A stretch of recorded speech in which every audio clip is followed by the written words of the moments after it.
I don't know how to write a concept paper because I don't have a concept. Do you have the same thought with other students? Worry no more because we will talk about how to write a concept paper right now. Good day, dear students. This is Renette and welcome back to another lesson on academic writing. Today, we are going to talk about how to write a concept paper.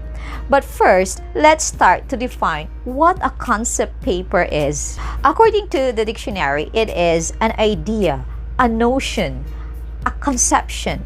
So when your teacher asks you what is your concept about this particular subject, then it is expected that you have to share an idea. So what is a concept paper in general? It clarifies a concept, dissecting or breaking ideas into parts to give a collective idea about a concept. It conveys the essence of an idea and explains it. Refers to an academic or research paper that is written with the primary purpose of identifying and explaining an idea or a concept related to a particular scholarly field or discipline before conducting a research.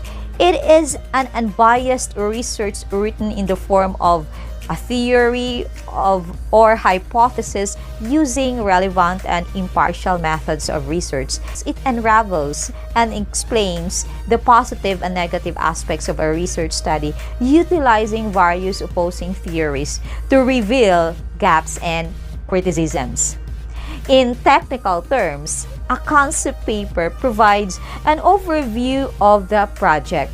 Concept paper helps us to have a detailed knowledge on what is the process of paperworks, projects, business proposals, research paper, and others. Concept paper is very useful for both students during college or university projects and entrepreneurs working on a business proposal. So that is why when you say concept paper, it is not just about research. It could be used for policy making, project proposals. Weeks ago, I attended a brief policy making which my co-participants and I were tasked to write a concept paper based from the research findings that we made, which could be turned out as a recommendation to the administrators and supervisors to implement some policies. That's how we created the concept paper. For students like you, your concept paper will focus much on research. Could be concept paper for project proposals, especially for business students, or for student leaders who have plans to implement a project. Let's not be confused that the concept paper's aim is to capture the thoughts and ideas, while the research proposal captures the ideas in a structured manner for approval to research. Since we talk about our ideas and points of view, there are two types of point of view in a concept paper.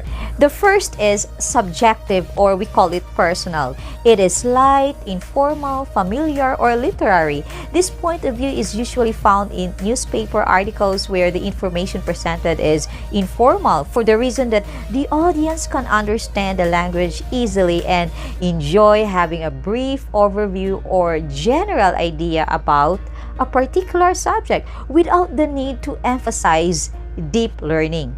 For example, articles that present concepts related to everyday living, such as inspirational philosophy, written with the purpose to correlate with the common man.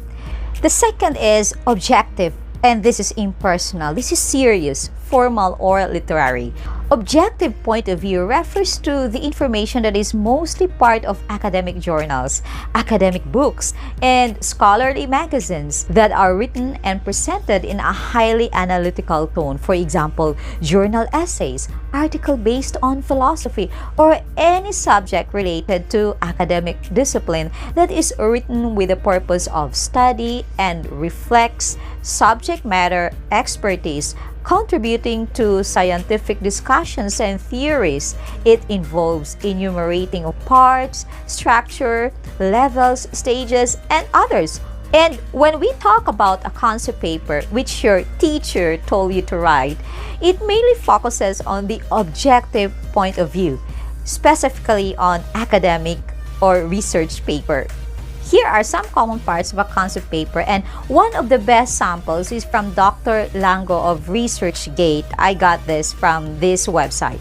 Here are the parts. The concept paper should have a title, and the title should be brief, easy to understand, and it has to have simple words as much as possible and not too technical. The second is the introduction. The third is the need for the study, the background, the objectives, the research questions and hypothesis. What is your research methodology, your timeline, and of course, the references. I do not need to explain further on how to write the different parts because Dr. Lango wrote a very detailed explanation on the different parts of the concept paper. And I hope this will give you an idea on how to write your own concept paper. I will post the link below and other templates written by other authors. So, are you ready to write your own concept paper? If you find this video helpful, please don't forget to like, share, and subscribe. Happy learning, everyone! See you